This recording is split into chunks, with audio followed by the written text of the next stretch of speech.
Ladies and gentlemen, boys and girls, children of all ages, welcome to Talk Cocky with me.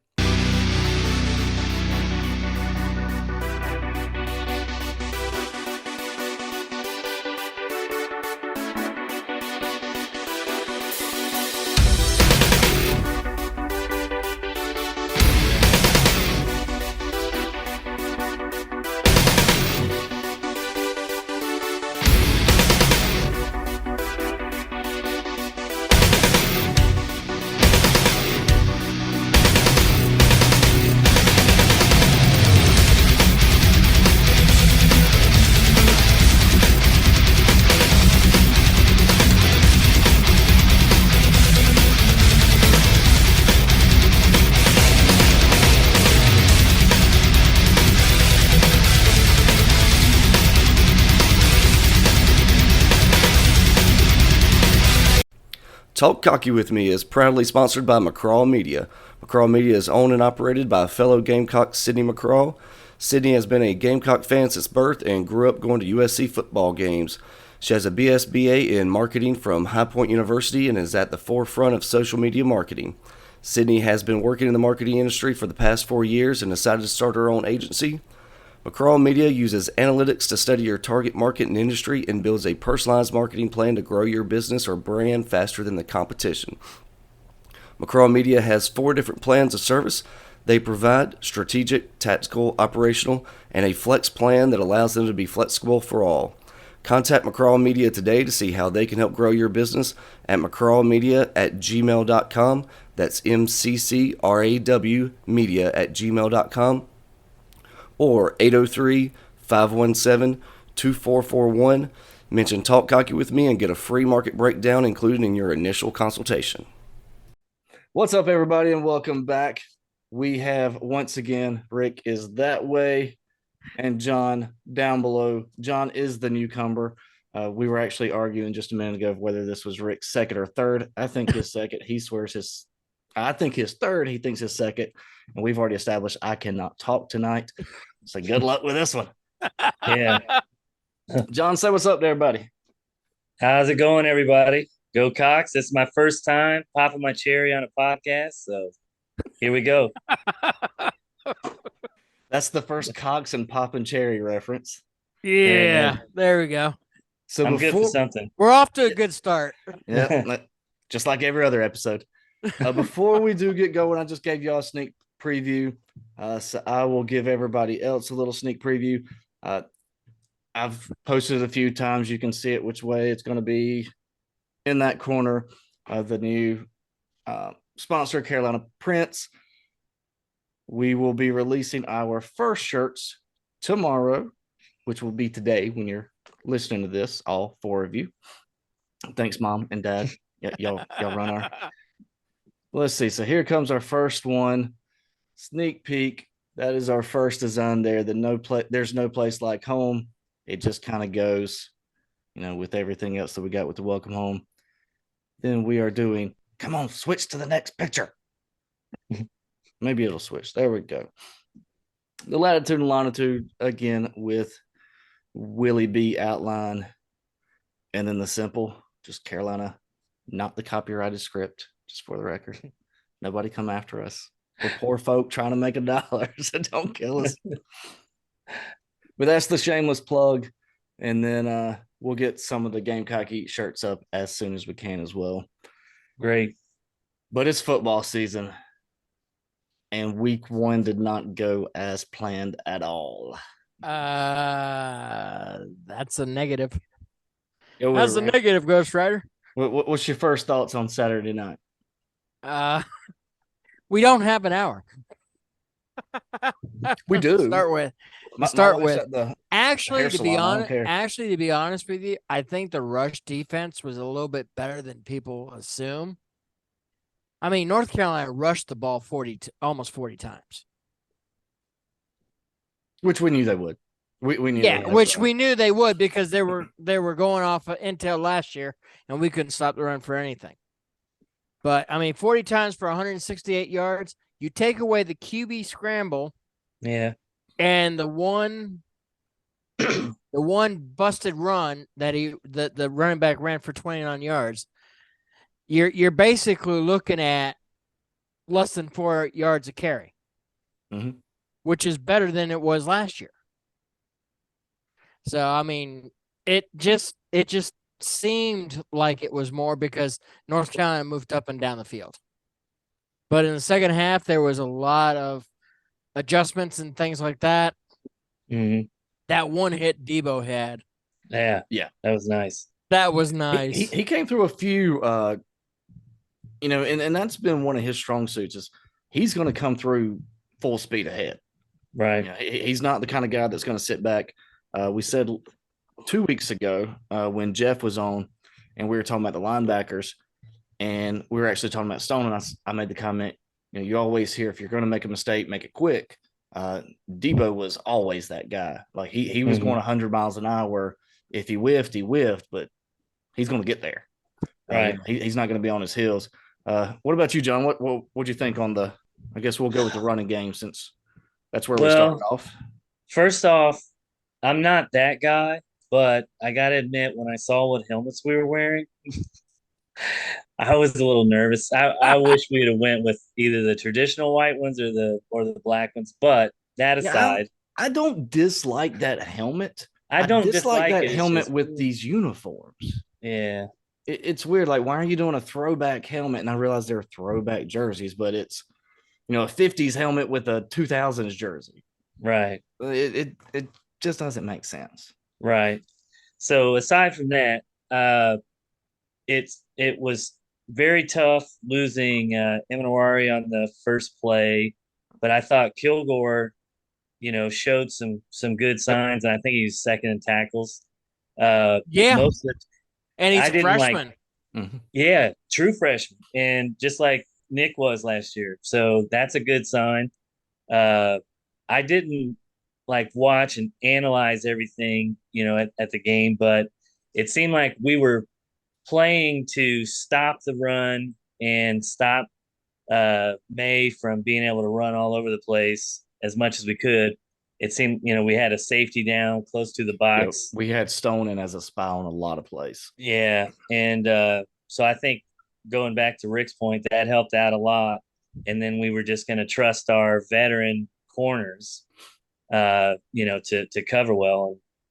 And, I mean, it seemed to work quite a bit, but we just lost too many pieces, it seems, and just had too much youth and inexperience in the back end, and that burned us a couple of times. Yeah, speaking of youth, out of the top eight tacklers, only Debo and Fortune are upper.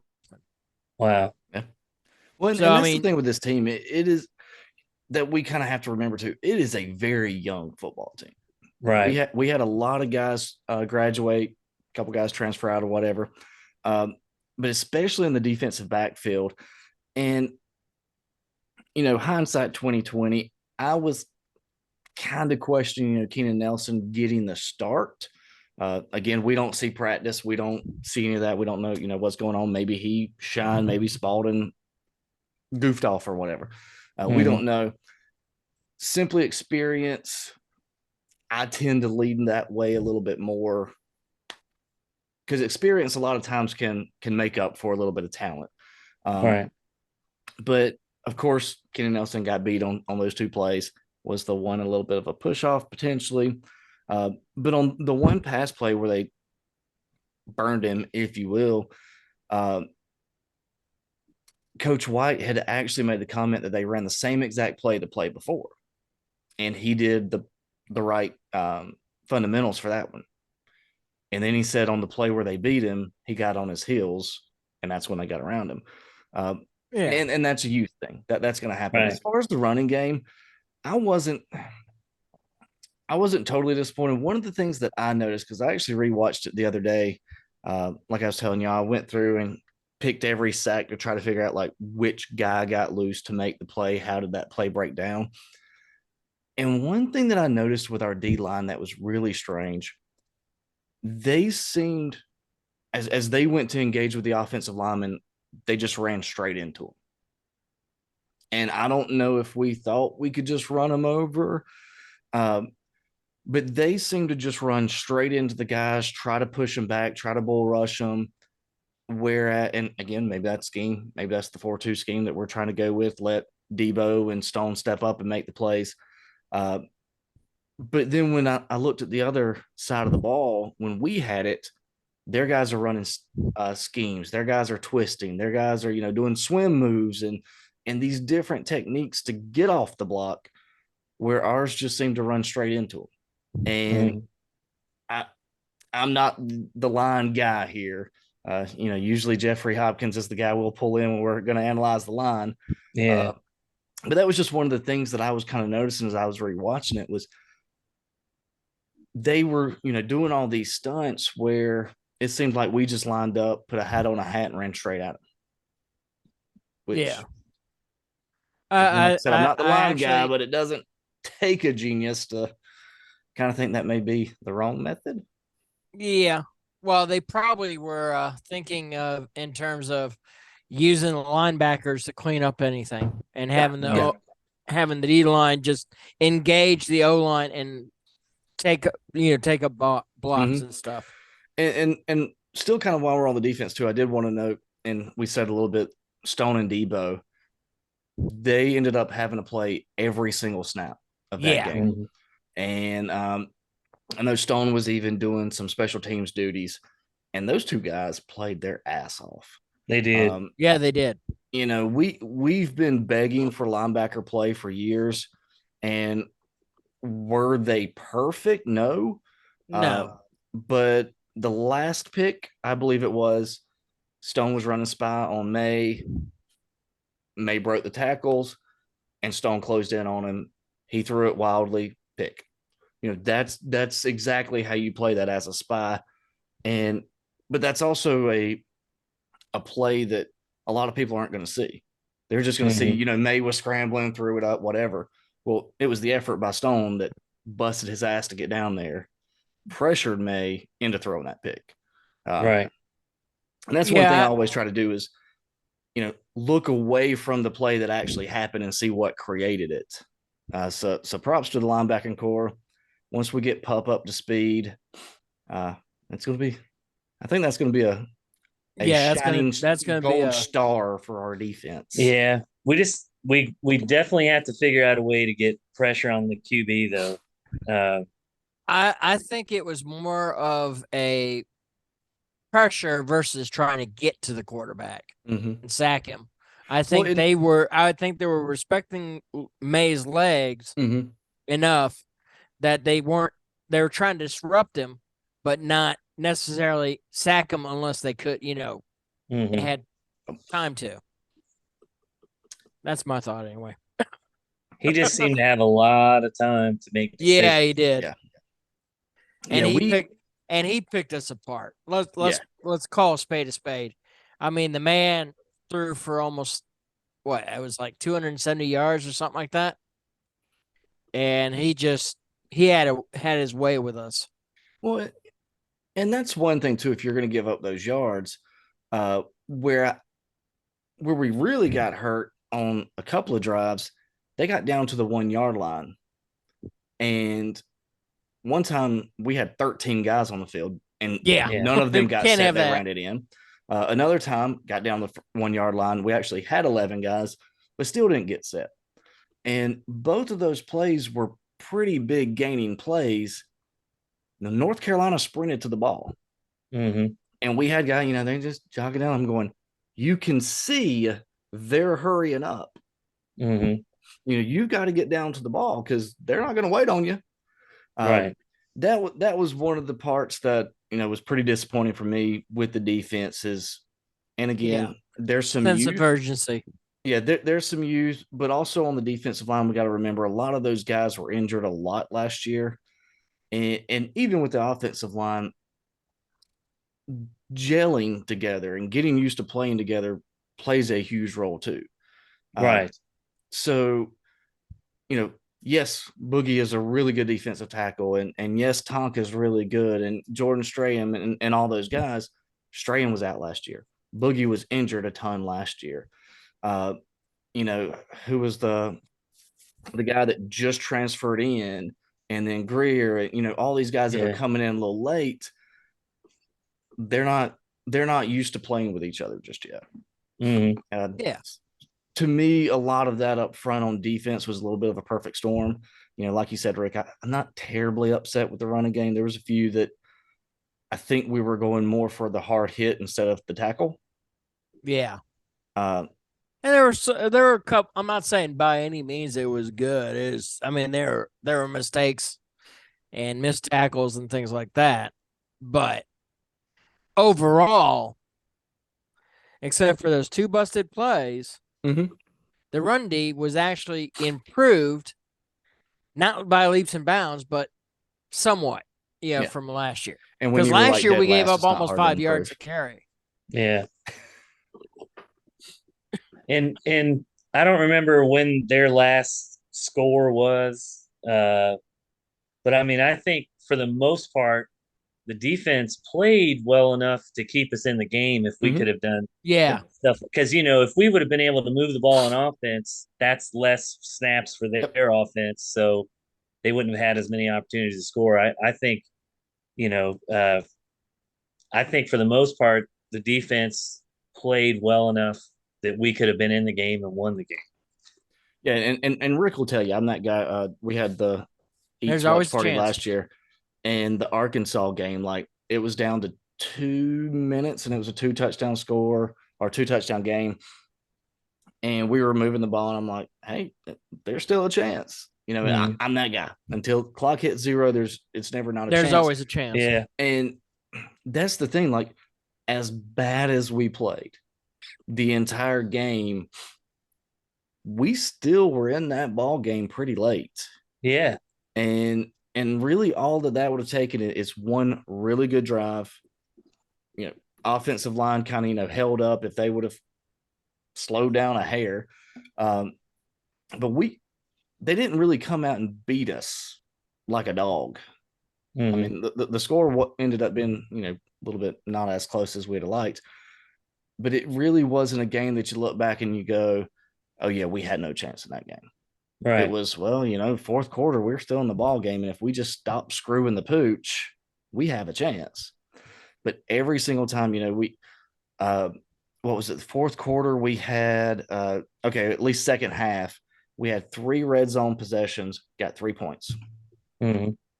Once we had at least first and goal, I think from the 9, or it was first and 10 from the 11 was the other one. First play, we throw the little swing out pass to Juju, 3 wide receivers, and Omega Blake does not even attempt to block the DB. And the coaches talked about that play a few times, and they're like, oh, and our guy got beat. No, he did not even attempt to block the DB. We're going to call a spade on that one. Getting beat is you go up and the guy kind of, throws you to the side. You got beat. He did not lay hands on the DB. He took 1 step, went right around him, tackle for loss. Next play, I think, was a penalty. Third down, I believe, was when Spencer threw it away, got the intentional groundings, which I think they marked that as a sack. Because when I was going back in the rewatch, I never saw the 9th, or I think 7th or 8th sack, whichever one it was. But then all of a sudden they had it marked. So I think that one went down as a sack. I believe it did. But it goes as a sack. Those 3 drives, you're in the red zone all 3 times and just constantly shot yourself in the foot to walk away with 3 points. You change those 3 possessions that were there. We're not doing if you take away with this one, if you take away with that one. No, you're there. Just don't suck when you get there. Okay, what do you think about the 4 and out we had right after halftime? Just got an onside kick. Spencer throws a beautiful execution. blast. Yeah, that's a beautiful pass right in the hands. You got to catch it. Well, let's play the devil's advocate. AB should have caught 4th down. Spencer should have made a better throw 3rd down. Yeah, and he missed 9 passes the entire damn game. Yeah, I can't be too mad. Not going to be nitpicking there. Yeah. But I don't think it's fair to say a receiver dropped the ball when the play before quarterback could have thrown a little bit better of a ball. It happens. But Yeah. AB has to make that catch. Mm-hmm. Yeah. But that's not a, you asked how about the drive. That's not a looking back at it, Marcus Satterfield, you have a huge momentum play and you run 3 straight up the gut and punt it away. Yeah. That was With Juju. yeah. Yeah, exactly. That was we're at least running plays out there to move the ball. 4th down, we went for it. 4th down, that play was there. They just I like some of the play calling. Mhm. I definitely like some of the play calling. Yeah. We couldn't showcase the play calling as much because of the O-line issues with communication we had. Mm-hmm. Yeah. But I mean, we were extending, we threw a friggin' slant. When have we thrown a slant in a friggin' game? I didn't have gray in my beard.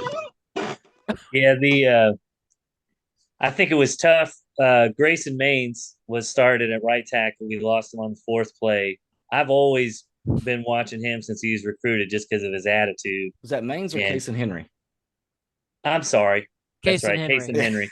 I was Case like, and Henry is who, somebody else Henry's got I loved his in attitude. He had one of the best quotes ever when he was recruited, and I think it was Wes Mitchell or Chris Clark one asked him, what position do you project at according to coaches? He said, I don't care as long as I get to knock that F out of the person across from me. Mm-hmm. And I was like, okay, this guy we're gonna need to keep an eye on, and hopefully it's not long term. The way he got rolled up on it didn't look great. But hopefully it's something he's only out, for the next game, maybe Georgia, and then you bring him back in. But I think he's going to be good. I think I was talking, or someone on Twitter was trying to engage me on something because I posted about how young the line is, and we only returned 2 starters, and someone said, "Well, Colorado did too," and I was like, "Yeah, they're." Left tackle and their center, 2 of the most important positions, are returning upperclassmen. Yep. So with us, we didn't have that luxury, and it showed. So, well, and also with Colorado, TCU is not the same team they were last year. Right. Everybody wants to say, "Oh, well, Colorado beat the team that played in the night." No, they didn't. TCU lost a ton of people last year. Right. But yeah, with the offensive line, we kind of hit on a second ago. It's not so much of, we got Gargiula and Fugar and Rashawn Lee and a couple of those guys that are upperclassmen and everything. Again, they've never played together. Right. And it was also the first game. And as everybody will tell you, an offensive line position is the hardest to play because they've got to read here. There's going to be some miscommunication. Apparently, if it's at South Carolina, there's always going to be miscommunication on the offensive line. Doesn't matter the coaches, doesn't matter the players.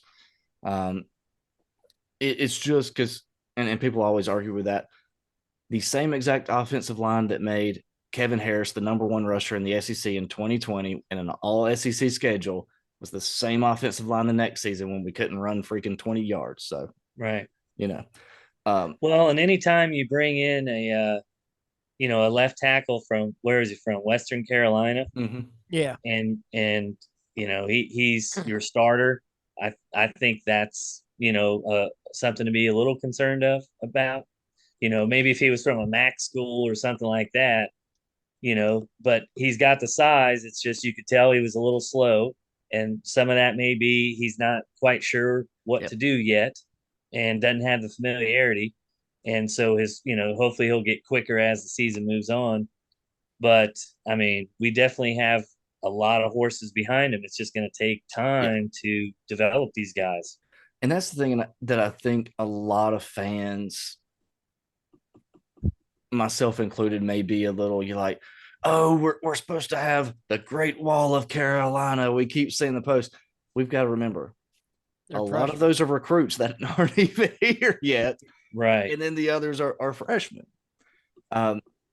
But I've said it a few times when talking about the recruits that we had the first year, then last year with Marquis Anderson's class, Tree and all of them, and then with the guys that we've recruited so far for this year.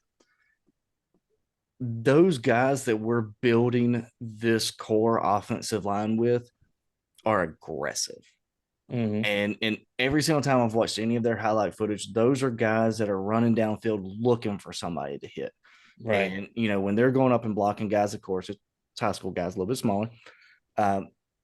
They're engaging with them and they are putting them on their ass. And, they're driving guys back. They're the aggressive ones that we haven't seen for years. Right. And when I used to get in some arguments with folks on message boards a couple of years ago when they would complain about and now I can't even think of his name, the O-line coach that had retired, but he's still on the staff. I know you're talking about. You know what I'm talking about. I don't know why I can't think of his Greg name. Atkins. Yes, Atkins. So I was like, tight end, dad. Right. Yeah, I know, right? But they would say, oh, they don't realize Atkins coached a bunch of first round picks in his history. That's number one. But number two, Wolford, who people loved for some reason, he always said that when he recruited, he looked at measurables and athleticism first, and that's what he went after. Atkins said he looked for attitude. He said, if they've got the frame, I can put muscle on them and weight. I want the attitude because that's what matters in the SEC. And so you can see that, just like you were saying, in the guys that he recruited, because a lot of these guys, that are in there now and that are committed now, he was the one that started recruiting them. So he always recruited attitude first because he thought that was the most important trait in an offensive lineman. And you can see it, and I know it's going to pay off, the next few years down the road. Yeah, and that's it's the blessing and the curse of the portal. And again, it's week one. We can't say anybody's a bust yet. We can't say anybody, that we missed on anybody yet. But it's one of those. It's the blessing and the curse, as in Beamer went and got Spencer Rattler out of the portal, and we had Lavoisier Carroll out of the portal, who ended up, having to retire. We've gone in and we've gotten some studs out of the portal that have been massive hits. So you just assume everybody we're going to go get is automatically going to work. So then when it's game one and somebody comes out there and they're not putting 300-pound defensive linemen on their butt, you're going to be like, oh, well, crap. Well, what's going on? And it's hard for me. I'm that person too. It's hard for me. We got to be a little bit patient with it. Yeah. It is year 3. Yes, Beamer said from day one he's going to win now. Yes, that is the goal. But rebuilding an offensive line that we've all admitted for the past few years has been the weak spot. You're not going to do that. It's been a question mark the entire time Beamer's been here. Well, and that's not him. That's not his fault. No, it's the previous the fact that we're having to piece together an offensive line with portal guys, it's not Beamer's fault. No, it doesn't bode well. So people that want to try to get upset about it, whichever direction, we got to remember it's his year 3. Even if he brought in the best offensive lineman in the nation his very first year, which recruits were not jumping at the bit to play for him that first year, they would just now be either redshirt sophomore, maybe junior. So they're probably still not breaking that 1D. But outside of the line, we can talk about them all day long. Spencer was as advertised. All we heard off season was how big of a stud he'd been playing. How dialed in. Yeah. I mean, you couldn't ask for more. That's the best takeaway from the game for me, is that he never looked, you took the words out of my mouth or rattled or anything. Yep. He always seemed poised. Rattled. Yeah, rattled. But he looked great, and Leggett, he looked great too. I thought Brown showed a lot, even though he had that drop, but I thought he showed a lot on some things. And, it seemed like in the past, especially last season, he would be the speed guy. but then maybe, Then you wouldn't see him for 3 wouldn't games. catch it or whatever. But he seemed to be, Yeah. catching some hard balls, which was a good sign. And but yeah, Rattler, he looked so good, and that was a good takeaway from that game for me, because I thought if he comes out and he looks confused or gets upset, what's that going to mean for the season? But he looked really good. Yeah, he looked very confident, and he controlled the game. And like you said, even when he was getting sacked, he never came up, dropped his head. There was like one time they showed him, and he looked over the sideline like, Yeah. "Come on."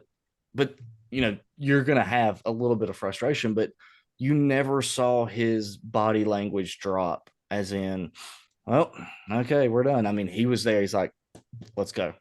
Mm-hmm. What'd you say, Rick? Yeah, definitely. Rattler and Leggett or whatever. Leggett. That is we have some weapons. That's a cuss word. Former baseball coach. We will not speak of. We have some weapons on the outside. We have some weapons at tight end because Trey Knox is as advertised as well. Well, let's slow that roll just a minute. We'll get to him. Like I said, I told you I rewatched the game to see some of the issues, and we'll slow that roll. Well, I receiving wise, that's what I was on the receiving end of it. Yeah. We need a lot of work blocking schemes, because anytime we try to bounce a run outside, receivers weren't engaging in blocks. Yeah. When is anybody ever going to ask Step about that? Coach Step. Everybody loves him. I love him. But I mean, the last 3 years or however long it's been that he's been, I mean, that's always been a thing. The receivers aren't blocking. But it's funny because it's one of the two extremes. You have some guys, Juice Wells, he will stay locked on a DB for 30 yards. Yeah. You don't have to worry about him. And then you have guys, if we want to go back and say Jaheim Bell, if a DB came anywhere close to him, he was like, Yeah. But yeah, I agree with you. And I hadn't really thought about it until you said that. But we either have guys that will bull rush a DB or will just absolutely whiff on them. Mm-hmm. And yeah, that's a good one. Yeah, because it's either, if at a lot of other positions, if a guy is not doing that, then he doesn't play. Mm-hmm. And then hopefully the thought is, whoa, I need to block. And so he gets better at it. But we just seem to keep playing people that don't want to block, and then using that as an excuse when and throw passes to the perimeter where wide receivers are supposed to be blocking. Right. Yeah, and that killed any semblance of a run game. Any semblance, because everything else was focused right between the tackles. Mm-hmm. And yes, I love DK. I think he is the epitome of the best Gamecock around. I mean, but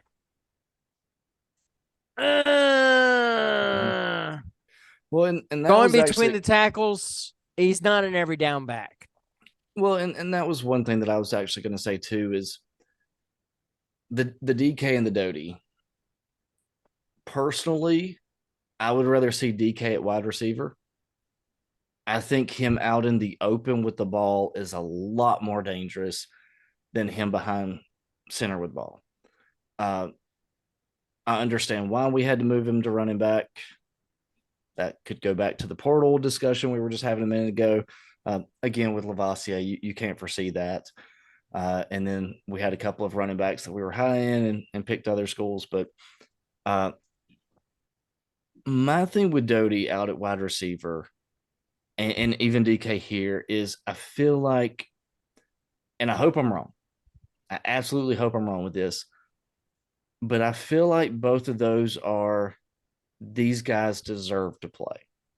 Not necessarily these guys are the best, not necessarily these guys are the best at this position, but more of, they put in their dues. They had chances, and this got ripped out from under them, or this happened. They deserve to be on the field. My thing with Doty, and I'm not saying he's not explosive. I'm not saying he's not a great athlete or whatever. What are we going to do as a football team if he goes out at wide receiver, somebody steps on his toe, steps on his foot? He's had foot issues. Let's say that, somebody steps on his foot, kind of aggravates that a little bit. He's banged up. What if our offensive line's not blocking very well? Spencer takes a hard hit, sprains something. He's banged up. They're banged up at the same time. Where are we going? True I think freshman? they're that confident in Sellers. I think if they didn't, But what are you going to do I if that's think if they didn't Georgia? have the What are you going to confidence do in if that's Sellers, Georgia game? Doty wouldn't be out there. And that's a good point too. I think that's why they're doing it. I agree with you.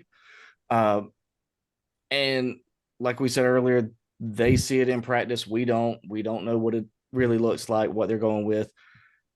As a fan, we haven't seen Sellers out there playing in an SEC football game. So we go, do we really want our top two quarterbacks out there because Doty's a really good athlete? Yeah. With DK, a lot of people said that there were some holes that he missed. I kind of look at it as, did he miss holes or did he just really not think that they were ever going to be there? Yeah.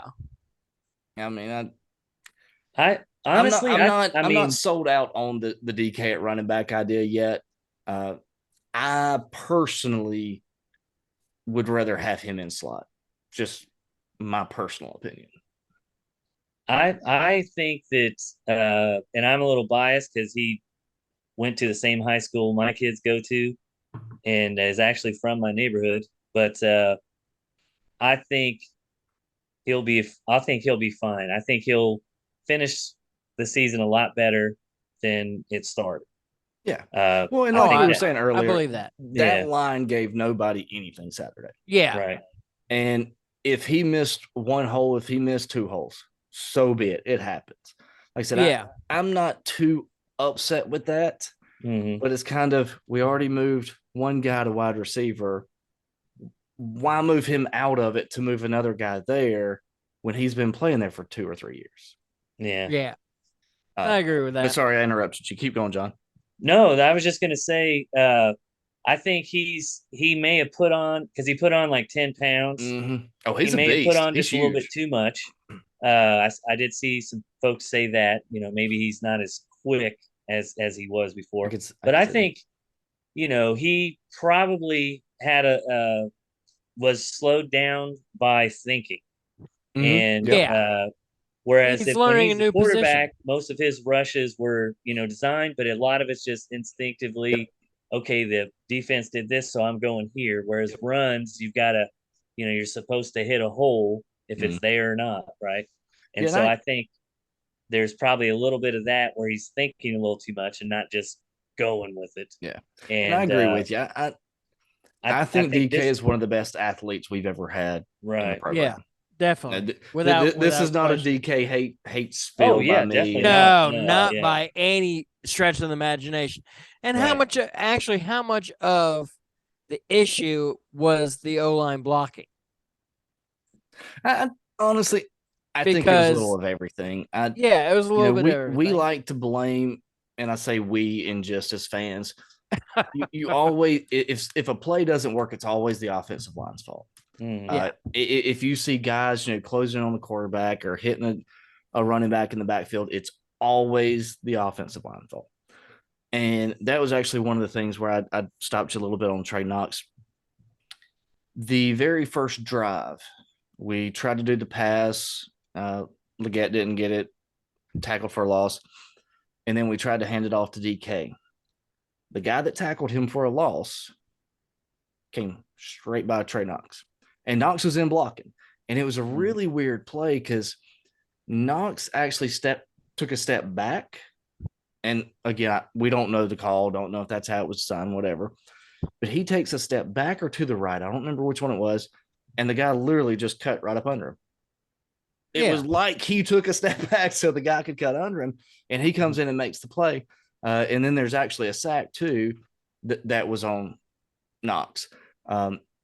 So a few of these plays that don't work out, and I'm not piling on Trey Knox either, because it's the same argument as game one. We have to remember that all of these guys are playing together for the first time. Yeah. Tons of them are playing in either new positions, new team, new teammates. Everybody's playing in a new offense. Right. So I don't think it's completely sky's falling situation.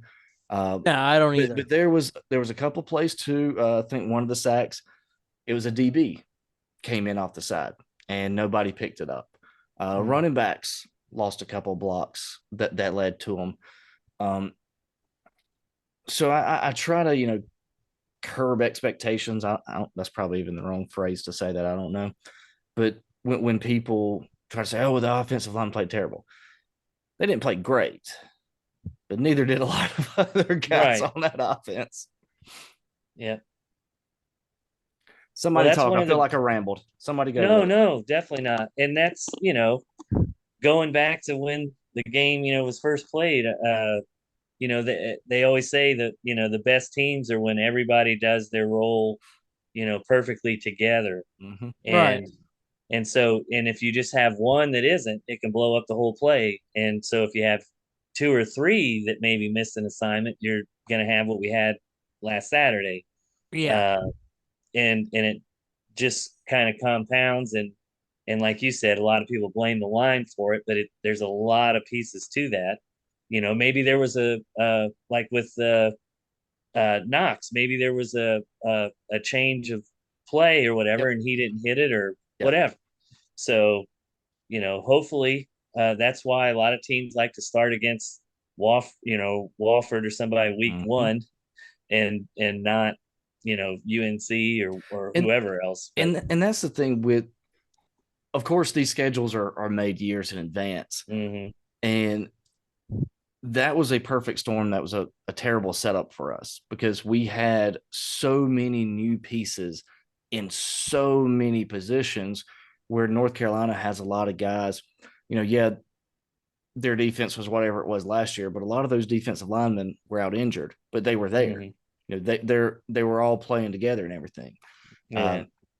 So and that's like you were saying, if we started it off with a lesser opponent, that we may have been able to physically outmatch a little bit more, get some of those kinks worked out. It may be a different ball game looking forward after week one than it is now. But like I said, so I went through and broke down the sacks, and for absolutely no reason other than it's just my podcast. This was, and nobody can stop me. Yeah. So this was kind of what happened. So on the first one, let's see. They brought 6. Seemed everybody picked it up, and then so that was one where Spencer stepped up in the pocket, went to scramble, tripped over Fugar's foot. That kind of happens in football. It really looked like it was a pretty good block play. The next one, they brought 6 again, and that's actually a reoccurring thing. They brought a lot of heat Saturday. That's another thing with the line, is they brought a ton of guys, did a ton of stunts, a lot of eye candy that caused some issues there. But so they brought 6, DK whiffed on it, and then his guy pushed Spencer out. And I don't think it was actually Rashawn Lee's guy that ultimately made the tackle, but he put a hellacious spin move on Lee. Like they went to engage, and he just goes whoop and went straight past him. He flushed him into another guy for the sack. The third one was probably, if you're an offensive line guy, it probably pisses you off more than anything. They showed a ton of pressure from the left, and you could see we completely shifted our coverage. 2 guys from the left dropped back in coverage, and they brought 2 extra guys from the right, and they just walked straight in. Number 4, they brought 5. Jackson Hughes was in there. Let's see, and then he turns to the inside guy. So this was one. They brought a dude from the outside. He literally looked right at the defender and then turned his head to the inside dude. I don't know if, and that's the other thing. So they've talked about putting guys in different positions. I think if you get guys playing too many positions, especially if you're going outside inside, there could be some confusions on certain plays of, do I have help out here? Mm-hmm. And it almost seemed like that because I mean, it was just so crazy. I watched it like 4 or 5 times. I'm like, what is he looking at? Because he did. He looked straight at the dude and then just went and just turned. And I'm like, maybe he wants more of a gift card from Halls from Spencer or something, because that one was odd. Then and most of that, I think what at the halftime they only had 3 or 4. And I really think our guys got tired late in the second half. I think a lot of that played into it. But the last play of the third, defender comes up and puts a spin move on Jackson Hughes and comes through. And yeah, and then I actually wrote down the guy that Omega Blake whiffed on, although it wasn't a sack. But the sixth was a 3rd and goal. So this is one of those 3 drives where we're down, have a chance to score. 3rd and goal, and Fugar just whiffed on a block. Just whiffed on. I mean, dude comes up, he kind of throws his arms out. He's nowhere near him.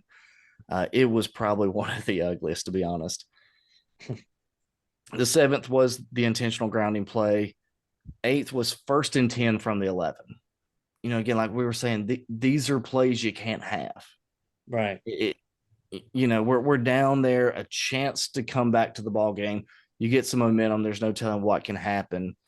1st and 10 from 11. They bring five. Everybody picked up a man except Nick Gargiulo, which he actually picked his guy up. And this was not an issue that I saw rewatching the game. Nick did not get manhandled on very many plays. But this one, the guy came in and he laid one on him and put Nick on his heels. And he stood in and he came back to engage, but it was just enough to get some space. Guy came through. And then the last one, they brought 3. Yeah. Yeah.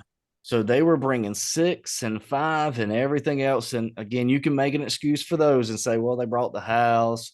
Yeah. It's hard to keep up with that.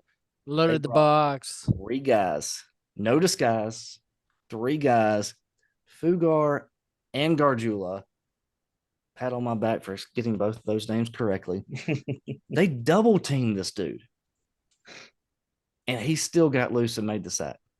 On a 3-man rush, they both closed in on him, and he made the sack. You know, what surprised me, and again, I'm sitting in the stands watching and trying to watch replays, but it's different when you're seeing it on TV and you're hearing the analysts too. But what surprised me is that knowing we had all that inexperience and up on the line, that we didn't have more design rollouts for Rattler to roll out and then look for a throwing lane. I thought we would start seeing some of that. It didn't really seem to happen much. So, which tells me that those plays just weren't rep for that game. Yeah. Or something. So, well, and that was I actually thought we'd have asked to seen a lot of that press to try and give conference. him a little more time. Mm-hmm. Yeah, they had actually asked him that question, and he said that we called more of those plays. I'm with you. If they did, it didn't seem like a lot. Yeah. Or it didn't seem effective. I mean, I'm making absolutely no excuses for that, but North Carolina brought the house on a ton of plays. You could tell it was a statement game for them. Yeah. They were coming out saying, "Oh, nobody's giving our defense credit. We're going to bring the house. We're going to make Spencer beat us with arm," and he almost did. Right. I think Juice not being 100% and Nick Harbor not being 100%. He was actually out there. I don't think we ever targeted him. I did see Harbor out there, though, a couple times. But I think not having he didn't have time. I think that was their game plan is he's going to have to beat us with his arm, but we're going to bring the house and just make him make decisions. And he had a hell of a game. If you tell me Right. Spencer Rattler's Yeah. going to go 30 for 39 for 353 yards every single game, I'm going to go, okay. Yeah. I'll Okay. take And it. no interceptions. And no interceptions. He didn't try and force anything. Yeah. The first one to Juice on that first drive, that third down, was the closest he came. But you give But me that's your best receiver though. yes, you give So him you that give ball. him a chance. Yes. You Yeah. give him Yes, that 50 absolutely. 50 50 ball. But I think that was North Carolina's game plan was we are going to bring everything we have, every single play, go man on man, see if you can beat us. Yeah. And he almost did. He almost did. You know, you take 9 plays out of that ball game, and he probably would have. But that's some Clemson shit there saying, "Oh, if you take away this whole quarter, we would have won." I tell you what, though, let me ask you this, if you don't mind me bringing it up. Go. How much better is the fan base taking our loss after Clemson lost by 21 also? I know I did. Well, and that was perfect tonic. Well, and it's funny too. Like I always tell everybody, I'm like, the Carolinas are like brothers and sisters. Or I think the Carolinas are more like brothers than brothers and sisters. We hate each other. But if anybody ever goes like, "Oh, well, North Carolina sucks," we're like, hey, that's Carolinas. You don't talk about the Carolinas. But of course, South Carolina, we will never pull for Clemson. But at the same time, like if they're, which I like Duke more than North Carolina. So if Clemson was playing North Carolina, I would be like, can they both lose? Like, I really don't want either one of these teams to have any happiness in life at all, ever. But with it being Duke, I was loving that one. But yeah, it definitely eased the pain a little bit for us. But I've been saying it for a little while, and I realize people are going to be like, Clemson's not this week. Focus on this week. I'm a fan. I'm not playing Saturday. I don't give a damn. I can talk about who I want to. Whether I look ahead at Clemson or not, it's not going to make them play any better or worse on Saturday. But no, I've been saying it for a little while. I think Dabo has, a lot of the experts are, he's not playing the portal. He's not doing the NIL stuff the way that, the college football is going. But I think now that NIL is a thing, and we can all have our assumptions with what was going on with a certain church previously. I think that's even the playing field tremendously and taken away from their advantage. So I not just because I'm a Carolina fan, I think Clemson's reign, as high as they were, I think they are on the decline. I didn't think they were going to be that quickly on the decline. If they are, I'm not going to be upset about it. But I did hear an analyst say that they have now lost 3 of the last 4 games. Yeah. Which, when's the last time they've done that? So I like our chances there. 2000. We started it. 2010, 2011 or something like that. So we beat them. Then I guess they beat North Carolina in the ACC championship. They lost the ball game, then lost Monday. And it was funny. I saw one of their fans post something. Oh, since 2000, whatever, we're 60 something and 5 on Saturdays, but we're 5 and 6 on any other day. That's a special level of, hey, let's. I happened to work for 2 Clemson grads, and I heard. I love it. I love it. I heard it like nonstop after our game, just nonstop.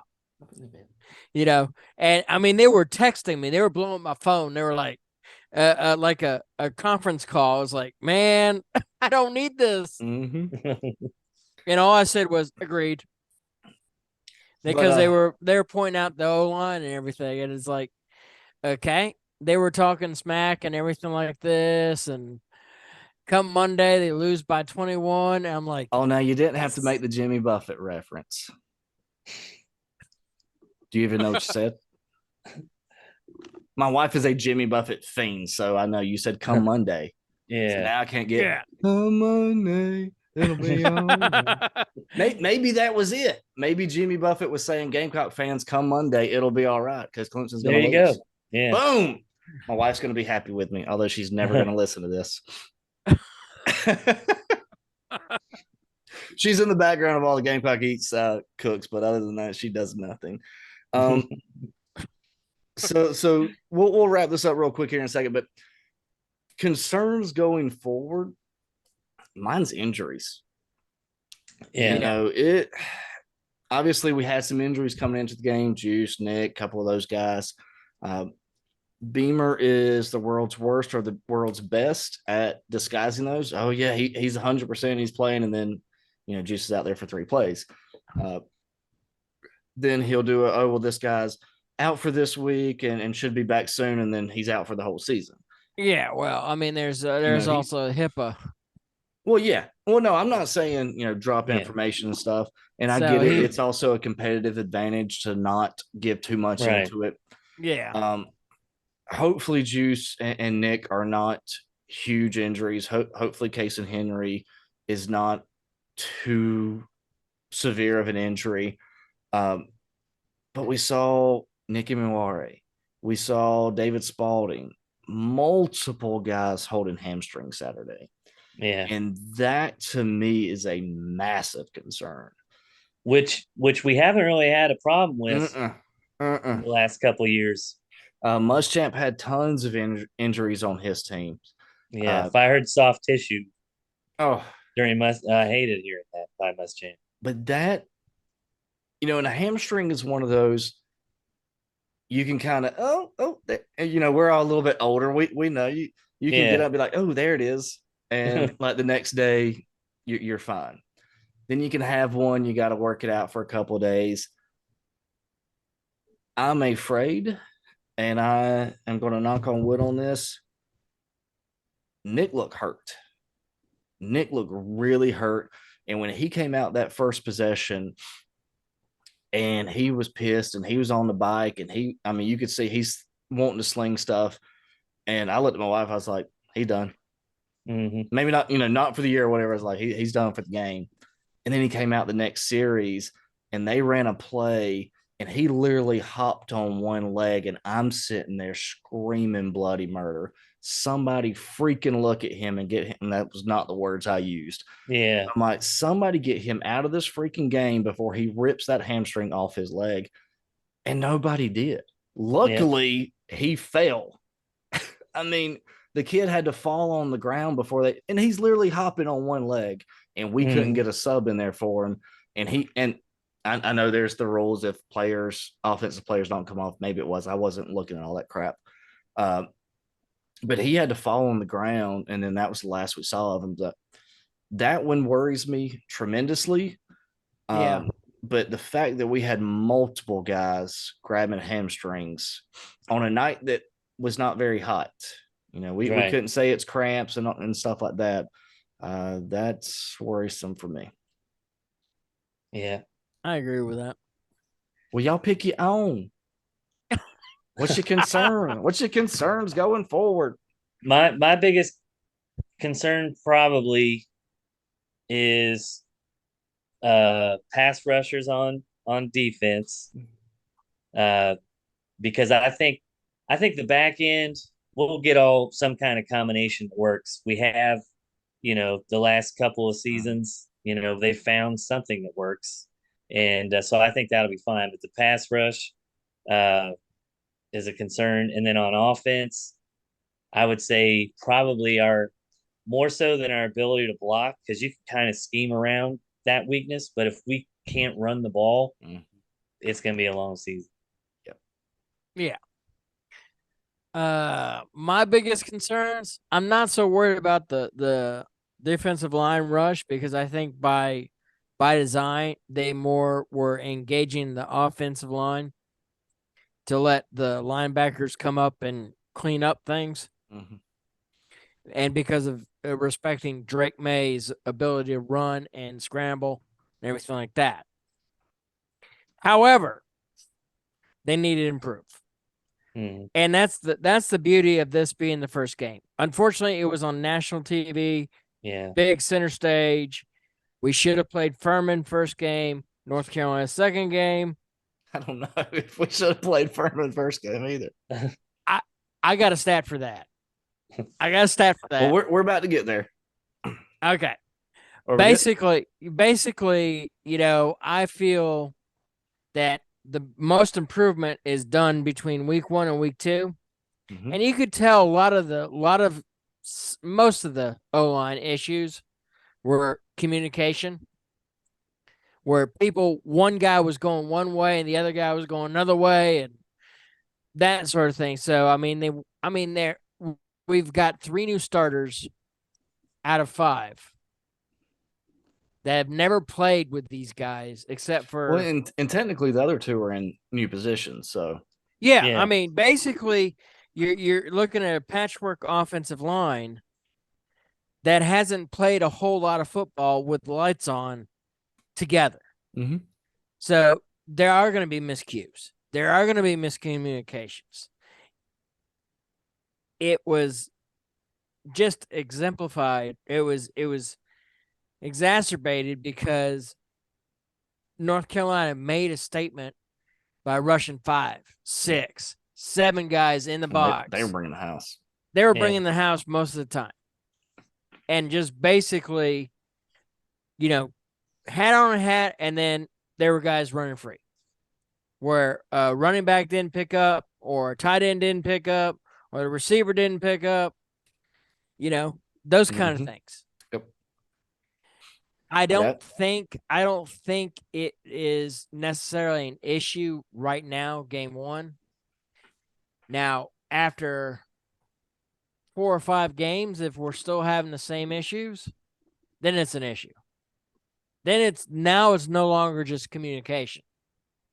I think of it this way: the injuries we had on the offensive line in game, Case and Henry being one of them.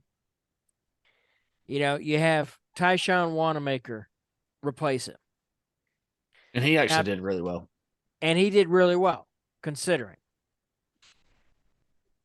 But, it's a mash unit right now. Yeah, everybody's going to have to get used to each other. That's just the nature of the beast. But North Carolina's behind us. I never overreact on first games. Although we spent an hour talking about them. North Carolina's behind us.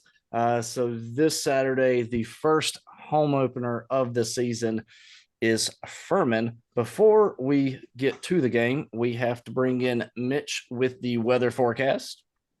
Gamecock Nation, what's going on? It's Mitch here. Hope you guys are doing well out there. We got a game this Saturday night. I want to give you guys a quick forecast on what to expect.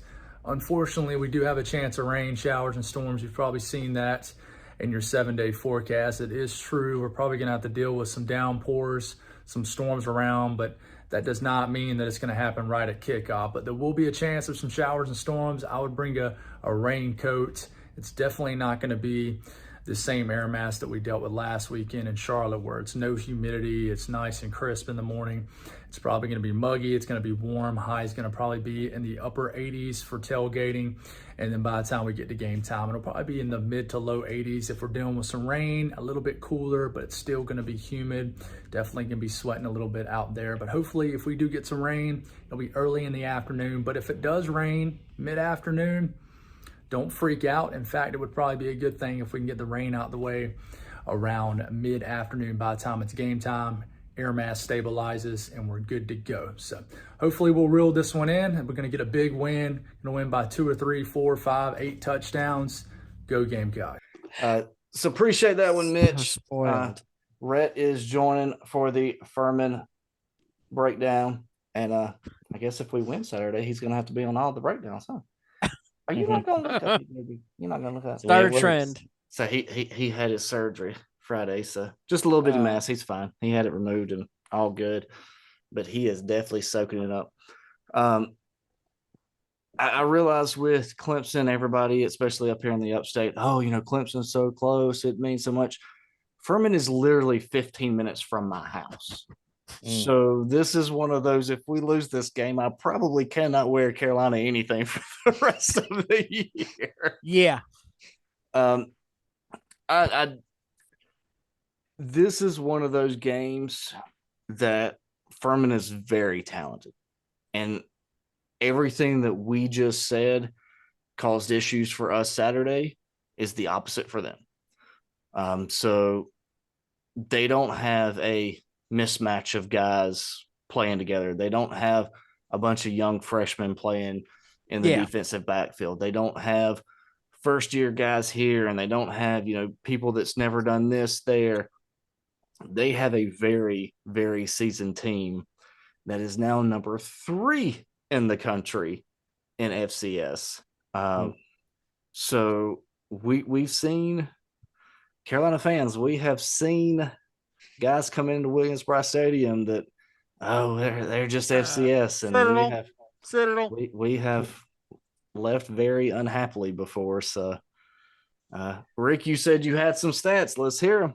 All right. Well, for instance, Furman. Now they're a talented team, really well. But 2 things. One, back in 1988, when they actually won the national FCS national championship, they still lost to Clemson that year. They are 0-20 against FBS schools, Power 5 schools. Don't tell me this 2000. Don't tell me this. I'm knocking on wood, by the way. Since 2000, yes, I know. I jinxed it. We're gonna be number 1. But the average score for them was 16 points for Furman and 40 points for their opponent in those 20 matchups. Holy cow. And so, I mean, I'm going to take a picture real quick of Red in the. So I'm not saying we can overlook them. By no means can we overlook them, especially with all the issues we've had that cropped up last Saturday. But they're not necessarily world beaters. But they're historically, they're not going to make mistakes. We're going to have to beat them. We're going to have to play a good game. But they're not ones that we're not going to be able to capitalize on them making a whole lot of mistakes to keep us ahead in the game. Mm-hmm. They're not going to beat themselves. But as far as I'm concerned, this is more of let's work out the kinks and go from there. Mm-hmm. Kind of game. Yeah. Well, since 2 of our 5 offensive linemen were playing in FCS last year, maybe we'll have a better matchup this game. Oh, John. Bringing the heat. Yes. Bringing it. Throwing some shade. I'm just kidding. What I think is going to happen is I think Spencer Rattler all this week has been keeping everybody focused. Mm-hmm. I don't have any knowledge or insight of that, but just the way he performed in the last game and his attitude, I think he is a leader of that team. Mm-hmm. Well, I think another thing that's going to help too is Spencer and Juice didn't come back to go 5-7 or 6-6. They came back to win, and they came back to impress scouts to go very high in the draft. They're going to go in like a business decision every single week. If others are not there, they're going to bring them up. Those two have that mentality. We'll call it the Jordan mentality of, if you're not at my level, I'm going to drag you to my level, whether you like it or not. Mm-hmm. So I agree with you.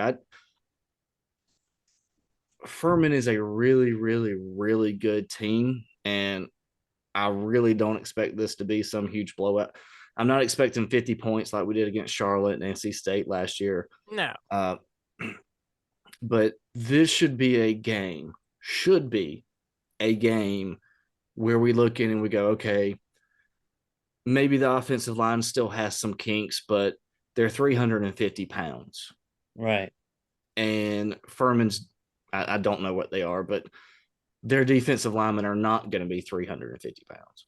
So this is one of those games where your size and your talent as an SEC school better show, and you should be able to win this game. Again, not blowout easy, but easily. Yeah. You remember, shoot, it's been over 10 years ago now, I think, but I want to say when Spurrier was coaching, but I want to say we were playing East Carolina, not the 56-35, whatever game, but the other one where they were hanging with us. And then all of a sudden Spurrier just lined them up in the eye and just boom, just kept running the eye, off tackle left, off tackle right, and it's like, we just ran it down their throats. And that's what frustrates me so much with modern coaches is I think a lot of times they get too cute.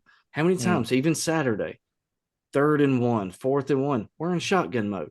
Just line up, put a defensive tackle at fullback, and just freaking line up and get the yard. Don't run a cute fake. Don't just pick up the first down.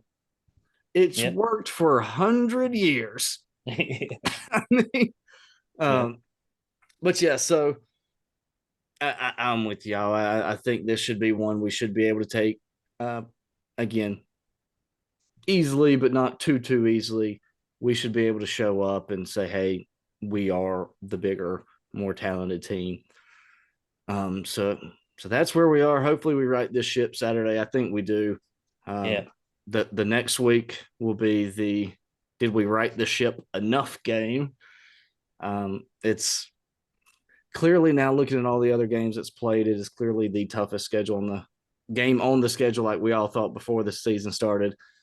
But let's get through Furman Saturday. Yeah. We will not be there. We got tickets. There was a lot of question with that. I've been very vocal on Twitter about what's going on. But when Rhett had his surgery, we kind of forgot about getting him a room and everything, and also don't want him in all the muck of a border with a somewhat open sore. But John, it is customary for the newest guest to send us off with their best demo deep go Gamecocks that they can do. So on the count of 3, send us off. 1, 2, 3. Go Gamecocks. That was pretty good.